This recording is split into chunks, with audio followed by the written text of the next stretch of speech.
aqui ao TRT da 9ª Região, a Curitiba, e passo a palavra imediatamente para o seu painel, para a sua manifestação. Boa tarde a todas e todas. Eu, inicialmente, queria agradecer ao convite da escola para estar aqui. Essa é a segunda vez que participo de um painel aqui na Escola da Magistratura. E é com muita honra de estar aqui com vocês para discutir esse tema que, como já foi dito no início, é muito delicado e extremamente importante para as relações de trabalho, até, eu diria, para podermos reafirmar um direito do trabalho, sob pena de perdermos esse conceito do direito do trabalho e deixarmos de ter o que estamos iniciando a partir da Constituição de 88, nascedouro de uma identidade constitucional do trabalho. Ainda não temos essa identidade formada e já estamos prestes a perdê-la antes do seu nascedouro. Então, eu gostaria de tratar no tema aqui, como é terceirização e jurisdição constitucional. Eu quero tratar sobre a ênfase tanto do processo como da interpretação e da aplicação dentro da relação dos direitos fundamentais. Essa reflexão nós não temos como não fazer, senão a partir de uma análise dessas aporias dos direitos fundamentais e o paradoxo que é a própria jurisdição do trabalho a partir dos conceitos que querem, de alguma forma, nessa modernidade, suprimir do direito brasileiro, que é o controle difuso e o controle concentrado. Então, esse paradoxo entre o que se efetiva mais ou o que se efetiva menos, entre a concentração de uma interpretação constitucional ou a sua interpretação difusa a partir do caso concreto, é esse paradoxo que nos leva, às vezes, a uma irracionalidade jurídica e não a sua racionalidade interpretativa.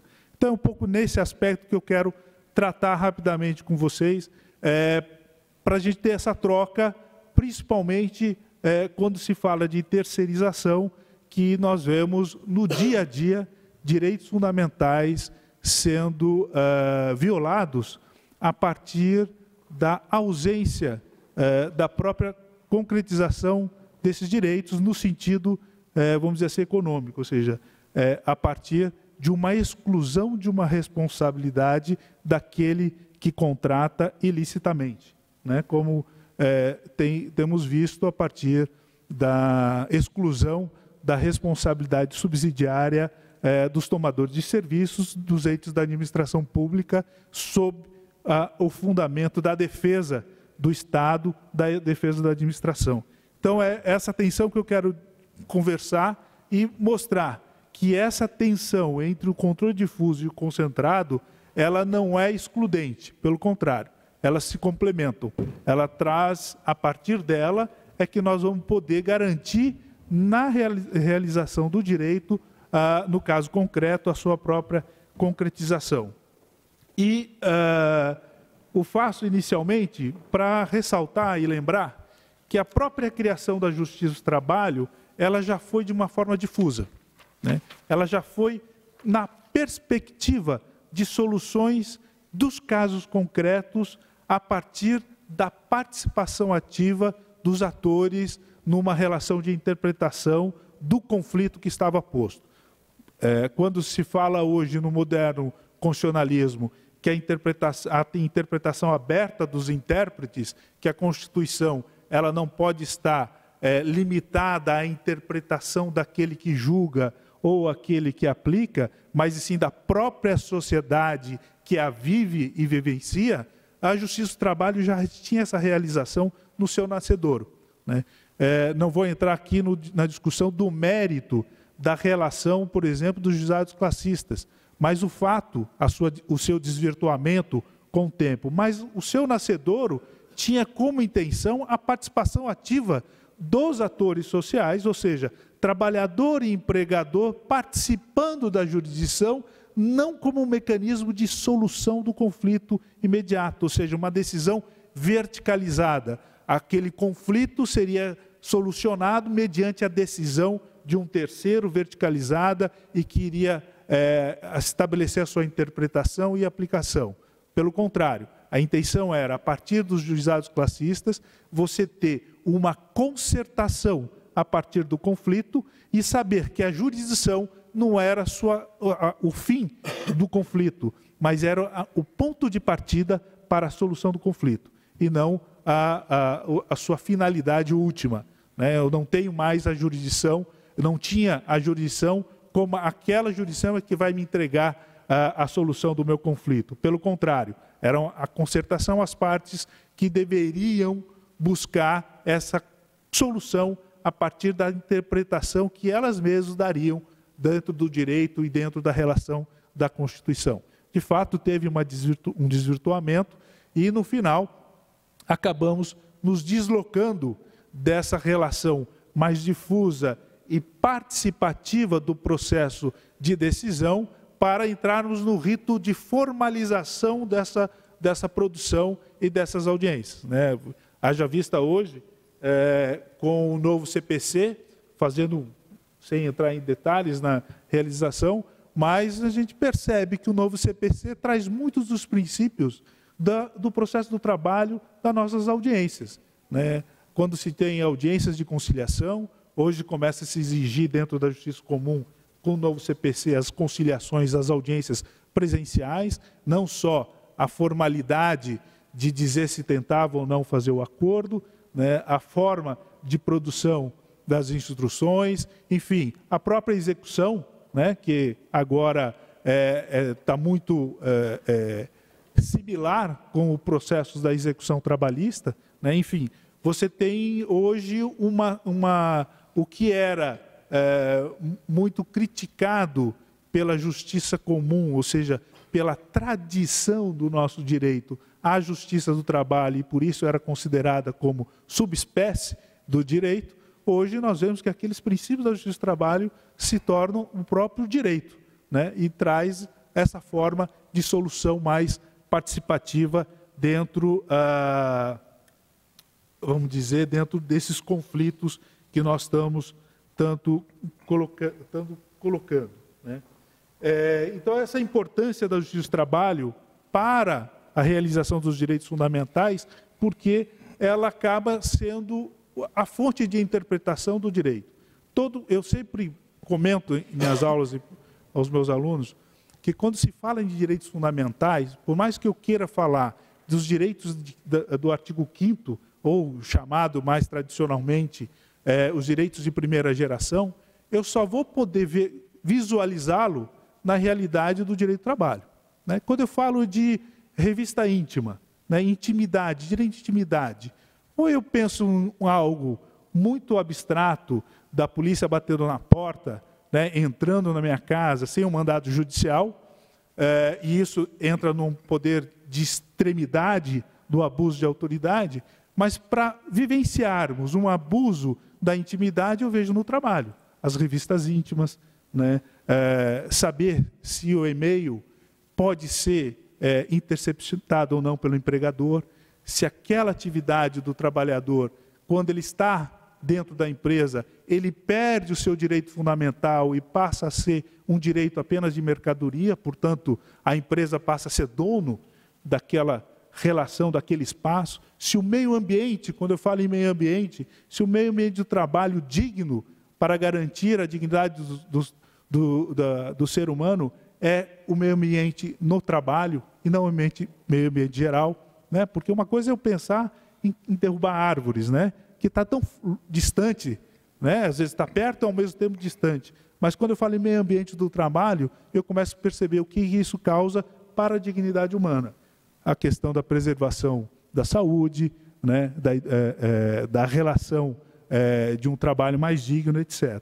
Então, essa interpretação e essa análise difusa é importante. Infelizmente, de um certo período começamos a nos esquecer do controle difuso e exigirmos, né, a partir de uma fundamentação, uma concentração dessas decisões.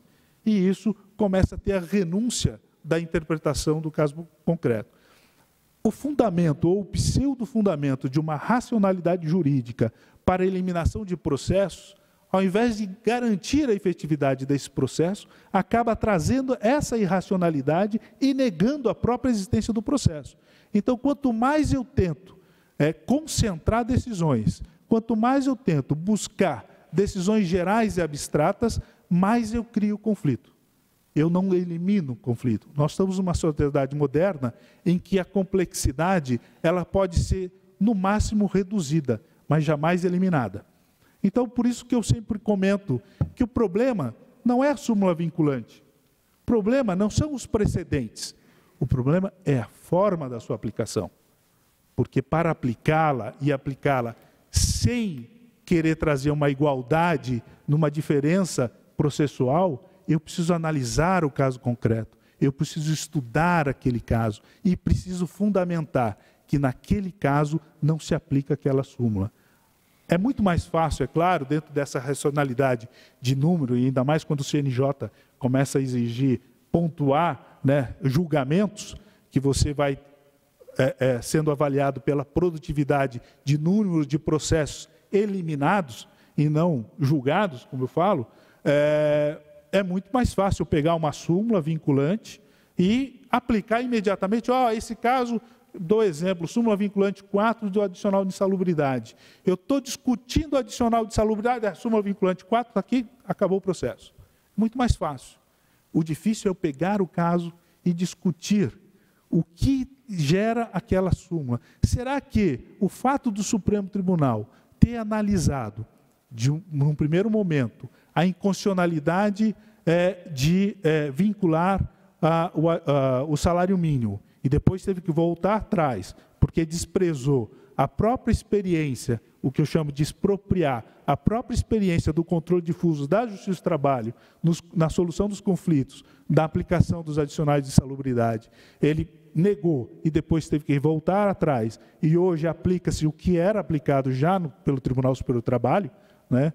Será que isso nega a existência de eu discutir, no caso concreto, dentro de uma relação que eventualmente, para uma determinada categoria, eu não teria direito de vincular o adicional do salário mínimo ao salário normativo?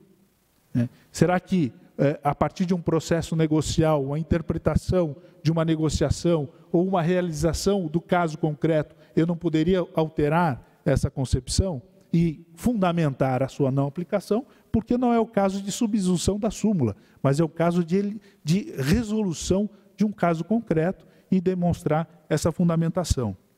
E é nesse diapasão é que a gente coloca a proposta de alteração, por exemplo, do artigo 894 da CLT, onde eliminou a possibilidade de você fazer um recurso de embargos por violação à Constituição ou por violação à lei, agora só por jurisprudência, na verdade é a negação, é a renúncia do controle difuso de constitucionalidade. A Justiça do Trabalho e os tribunais, principalmente o Tribunal Superior do Trabalho, é o único tribunal que faz o controle de constitucionalidade. O STJ não faz o controle de constitucionalidade. Por definição da Constituição, o STJ só interpreta a lei. Mas a Justiça do Trabalho teve a possibilidade de interpretar a Constituição para a garantia dos direitos fundamentais. E, infelizmente, a alteração do artigo 894, de uma certa forma, eu falo infelizmente, porque é uma renúncia do exercício dessa jurisdição, ou seja, eu entendo que o tribunal acabou renunciando à possibilidade de fazer a interpretação, mas, ao mesmo tempo, traz um novo alento, porque esse controle difuso passa a ser mais importante nos momentos que devem ser importantes, que é na primeira e segunda instância. Então, tanto a Justiça de primeira instância como o TRT têm fundamental importância e participação nos processos de interpretação e aplicação dos direitos fundamentais, porque são eles que irão interpretar a partir do texto da Constituição, se de fato aquele caso concreto vai ter o direito realizado ou vai ter negado a partir de uma interpretação ou, como às vezes ocorre, até por uma acomodação da jurisdição, né? Então, isso passa a ser fundamental, passa a ter uma importância nesse exercício dessa jurisdição. E por isso que quando a gente fala em interpretar e aplicar, não significa que ao interpretar eu não possa, eu tenho que simplesmente desprezar todos os casos, todas as situações concretas que se realizam a partir da sua individualização. Isso não é irracionalidade, isso é um julgamento, isso é uma análise. Por isso que na concepção de Dworkin, ele fala que cada caso é um caso e cada caso tem uma única resposta correta. Porque é a partir dele que você vai analisar se aquela situação pode dar ou não. Não, exemplo, dano moral, né, que virou uma enxurrada de danos morais dentro da relação. Não é porque, por exemplo, eu demita por justa causa, por improbidade, um determinado trabalhador, que todas as demissões por justa causa de improbidade terão dano moral. Mas poderá ter casos de demissão de justa causa por improbidade que gerem um dano moral. O caso concreto pode levar à demonstração de que houve a intenção de praticar um dano além da própria demissão. Então, por isso que não se pode querer trazer a decisões abstratas a soluções concretas, sob pena de nós negarmos a própria teoria da Constituição. E é nesse caso que eu quero dar a experiência com relação, vinculando a relação da terceirização, entre nosso tema do terceirização e jurisdição constitucional, e essa relação dessa tensão constitutiva que eu chamo entre o controle difuso e o controle concentrado, que se traz uma complementação. O grande problema da terceirização e dos resultados de decisões em abstrato, por exemplo, é o resultado da ADC 16 do Supremo Tribunal Federal. Desprezando, ou como eu tenho afirmado, afirmei na minha tese de doutorado sobre isso, expropriando a experiência do controle difuso, no caso da Justiça do Trabalho, na análise dessa responsabilidade subsidiária da administração pública, o Supremo Tribunal Federal, simplesmente jogando a ADC 16, declarou constitucional o artigo 71 da Lei 8.666, que trata do processo de licitação.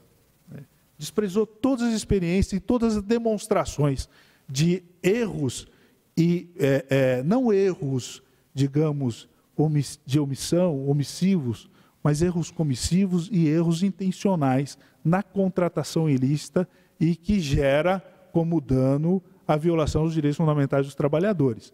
Porque da administração pública, o administrador que contrata ilicitamente não traz nenhum prejuízo a ele. Até hoje ninguém foi punido por isso, né? E aí, quando ele coloca essa questão de tirar a responsabilidade subsidiária, entendendo que tem que proteger o Estado, a administração quanto a isso, mas mesmo assim, aí diz que é lógico que salvo se ficar demonstrado a violação da culpa em eligendo e a culpa em vigilando. Tá certo? O momento em que o Supremo Tribunal julgou, até então, nós tínhamos uma jurisprudência consolidada pela súmula 331, em que a contratação ilícita, terceirização ilícita, geraria a responsabilidade subsidiária do tomador de serviço, desde que ele participasse do processo de conhecimento, etc., como tem a súmula 331.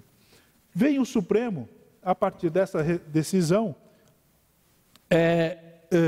aliás, o próprio TST, em algumas decisões, começam a afastar a responsabilidade subsidiária, entendendo que a decisão do Supremo, ao declarar a constitucionalidade do artigo 71, não poderia gerar a responsabilidade, né? Começou-se travar um diálogo jurídico demonstrando que a responsabilidade, a culpa em eligendo e a culpa em vigilando, deveria estar presente, deveria estar posta em debate, né? E aí o tribunal começou a também mudar a sua jurisprudência, entendendo que a fundamentação dos acórdãos dos tribunais regionais, que demonstravam que tinha a possibilidade de ter caracterizado a culpa em vigilando ou em eligendo, seria suficiente para manter a responsabilidade subsidiária. Através de reclamação constitucional, vem o Supremo Tribunal Federal e dizer não. Né, caçando, como a ministra Adelaide colocou, caçando algumas decisões do TST, falou assim, não, quando eu digo que é constitucional o artigo 71, eu estou dizendo que para excetuar a culpa em eligendo e a culpa em vigilando, precisa ter prova nos autos. Não é abstrato, não é presunção de culpa. Né? É interessante, abre aspas, que para o cidadão a presunção de culpa sempre exige contra o Estado, né? Mas do Estado para com o cidadão não exige presunção de culpa. Mas a presunção. E começou a conceder reclamação constitucional, caçando realmente, tirando as decisões do TST que estavam dando a responsabilidade subsidiária por essa decisão. E disse mais o Supremo Tribunal, que não é só presunção de culpa, como é ônus da prova do trabalhador. Né? Fazer a prova do ônus vigilando. O que se coloca aqui em debate é o seguinte, eu tenho um processo que eu já estou há 8 anos, hipoteticamente falando, né? Há 8 anos, que quando eu iniciei meu processo, eu tinha uma jurisprudência, e a jurisprudência dizia que a responsabilidade subsidiária decorria do ilícito da contratação, e agora eu chego com o meu processo no TST, através de um fundamento de um recurso de revista por violação ao artigo 71, porque deu a responsabilidade subsidiária, o Tribunal Regional deu a responsabilidade subsidiária, então eu faço o recurso de revista por violação ao artigo 71, porque é constitucional e, portanto, não pode. E o Tribunal reforma. Como eu faço? Será que essa decisão do Supremo e essa decisão de reforma, eu estou efetivando, de fato, a nossa jurisdição difusa? Eu estou garantindo os direitos fundamentais? Será que não há, quando a gente fala em viradas jurisprudenciais, modelos de transição que gere uma pacificação desses conflitos? Né? É interessante que o Supremo Tribunal Federal tem farta decisão, né? Muitas decisões, quando ele fala de proteção das chamadas viradas jurisprudenciais ou viradas hermenêuticas. Eles mesmos, em casos, inclusive de interpretação da Constituição, por exemplo, concurso público, né? O concurso público precisa ter concurso público. O próprio Supremo tem decisões de que se essa contratação sem o concurso público ocorreu até 1994, que foi o momento em que o Supremo decidiu a interpretação do artigo 37 da Constituição, então não teria, ele modulou os feitos, não teria a inconstitucionalidade da contratação e, pela segurança jurídica, mantém os contratos. Isso em outras questões eleitorais, questões penais, você tem uma relação muito mais forte. Né? Mas e por que no direito do trabalho, nos direitos sociais, não se aplica um modelo de transição? Não se analisa essa modulação de efeitos? Ora, se eu tenho uma decisão que diz que eu preciso provar, colocar o ônus da prova minha, e sendo quando eu tinha a oportunidade de fazer a prova, a jurisprudência me favorecia de sentido contrário, eu não posso ser punido. Né? Eu não posso ter essa punição. E aí é que nós entramos na análise do controle difuso. Porque se eu for interpretar a decisão do Supremo a partir do seu caráter abstrato, eu faço a subsunção e elimino os processos. Eu acabo, não tem responsabilidade subsidiária, o trabalhador que vai na empresa que a gente sabe que não vai existir nunca mais, que ele nunca mais vai ter, mas eu solucionei o problema. Eu fiz o meu pontinho na produtividade, mas eu acabei e eliminei e baixei o meu acervo processual. Mas eu estou efetivando os direitos fundamentais? Eu estou garantindo? Como é que eu faço para obter essa abertura? Essa abertura se dá na análise do caso concreto, dentro dos princípios gerais da Constituição. O parágrafo 2º do artigo 5º da Constituição, por exemplo, que nos dá a abertura de uma interpretação dos tratados internacionais de direitos humanos com eficácia supralegal portanto, acima das normas legais que nós temos, e no caso, acima da própria CLT, dentro do caráter da supralegalidade, nos permitiria uma interpretação, a partir do caso concreto, de uma possibilidade de uma modulação dos efeitos. Eu digo e cito aqui o Pacto de São José da Costa Rica. No seu artigo 9º, né, e nós estamos falando do Pacto de São José da Costa Rica, que trata de direitos humanos. Portanto, a minha interpretação deste Tratado de Direitos Humanos deve ser com a abertura da proteção dos direitos humanos, do direito de cidadania, né? O artigo 9º diz o seguinte: o princípio da legalidade, como título, né? Princípio da legalidade e da retroatividade. Ninguém poderá ser condenado por atos ou omissões que, no momento em que foram cometidos, não constituam delito de acordo com o direito aplicável.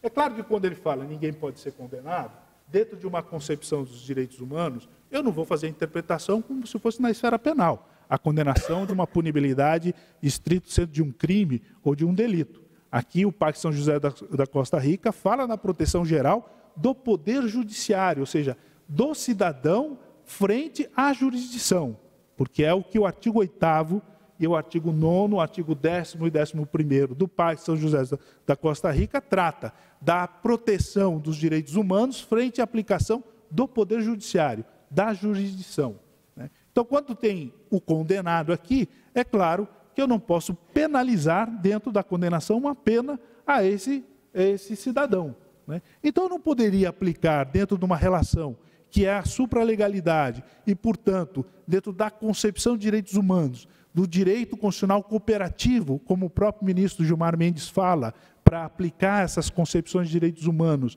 não teria uma eficácia de suspender os efeitos das legislações anteriores, inclusive de interpretações constitucionais dadas, para aplicar esse mecanismo e fazer o período de transição e fundamentar que, nesse caso concreto, como no momento da instrução processual, quando no momento que era para a empresa fazer, a jurisprudência, a consolidação de jurisprudência não impunha o ônus da prova ao trabalhador, portanto, eu tenho um modelo de aplicação que não é de justificação, mas de aplicação para garantir esses direitos fundamentais.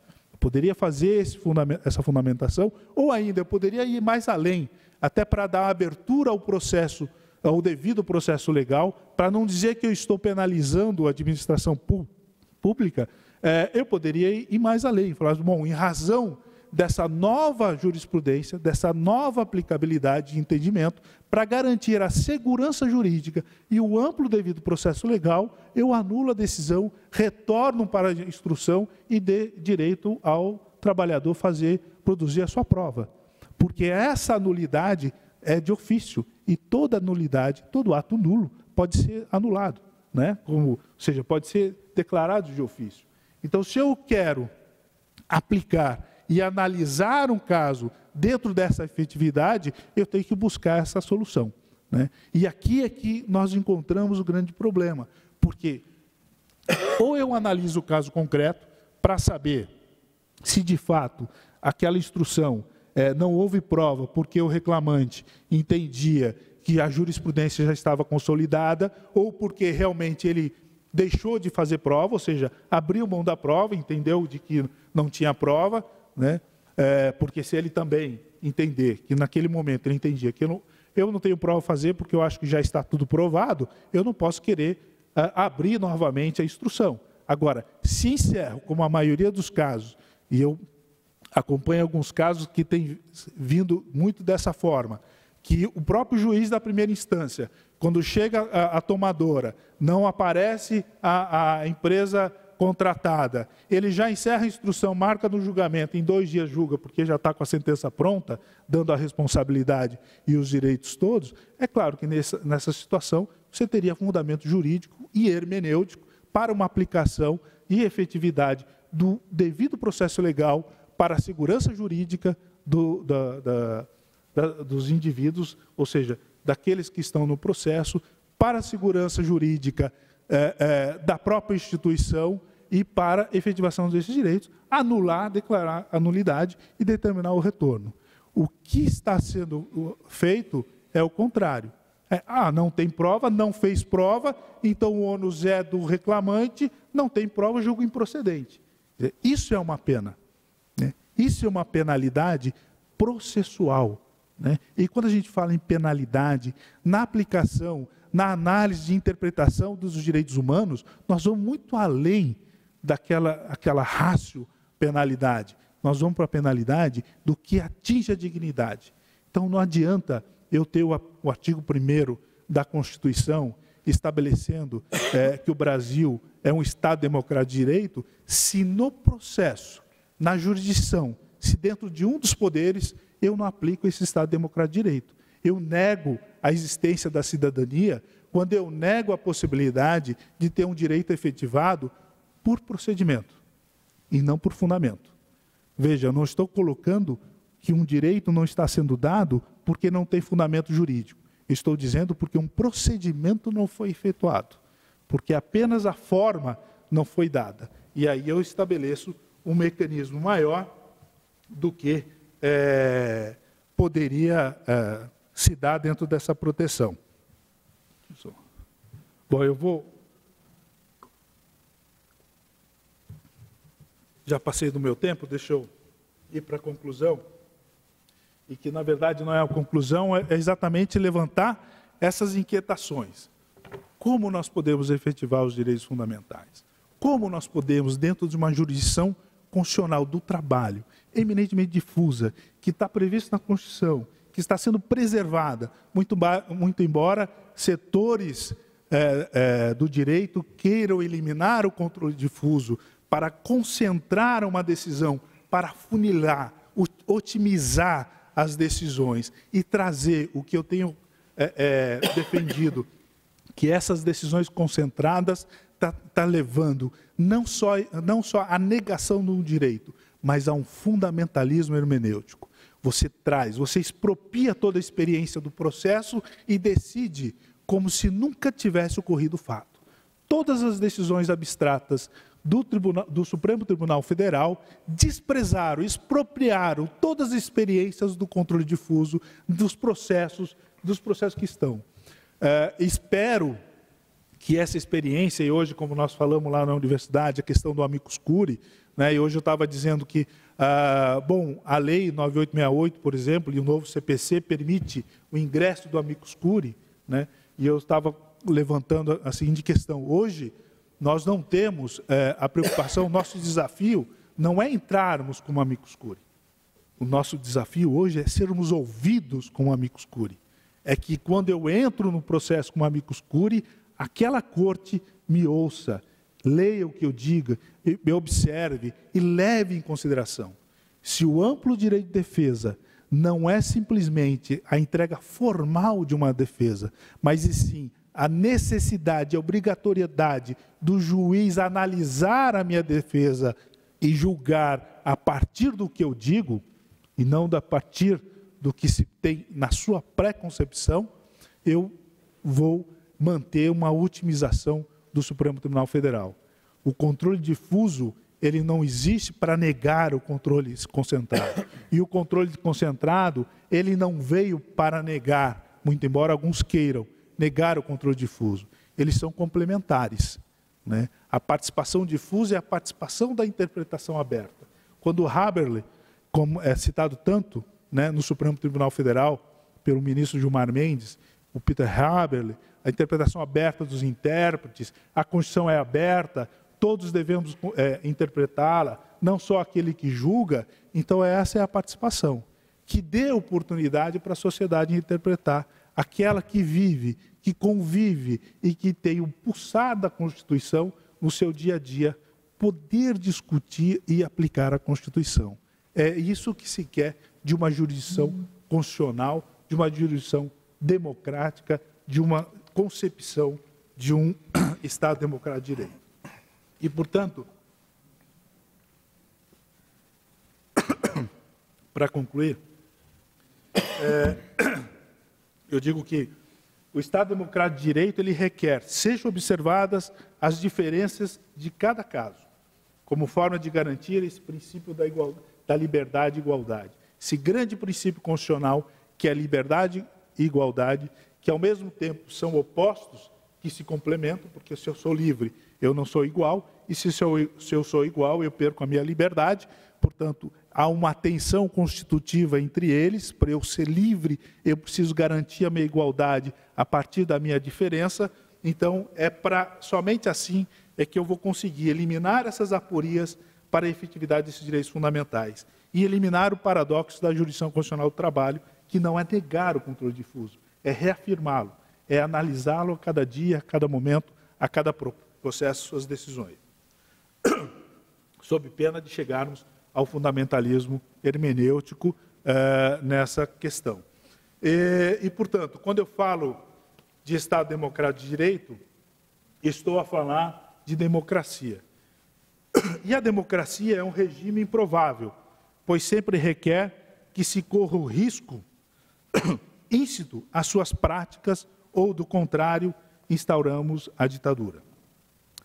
Nada pode prepará-la, pode apenas buscar praticá-la e sempre de modo tendencial a constituir instituições que possam lidar com os riscos inafastáveis da burocratização, do nepotismo, do clientelismo, da corrupção e das tentativas de golpe. Enfim, para terminar mesmo, o Estado Democrático de Direito é a eterna busca do déficit de justiça que, como dizia Hannah Arendt, necessitamos sempre resgatar o passado para projetar o futuro e viver o presente. Obrigado.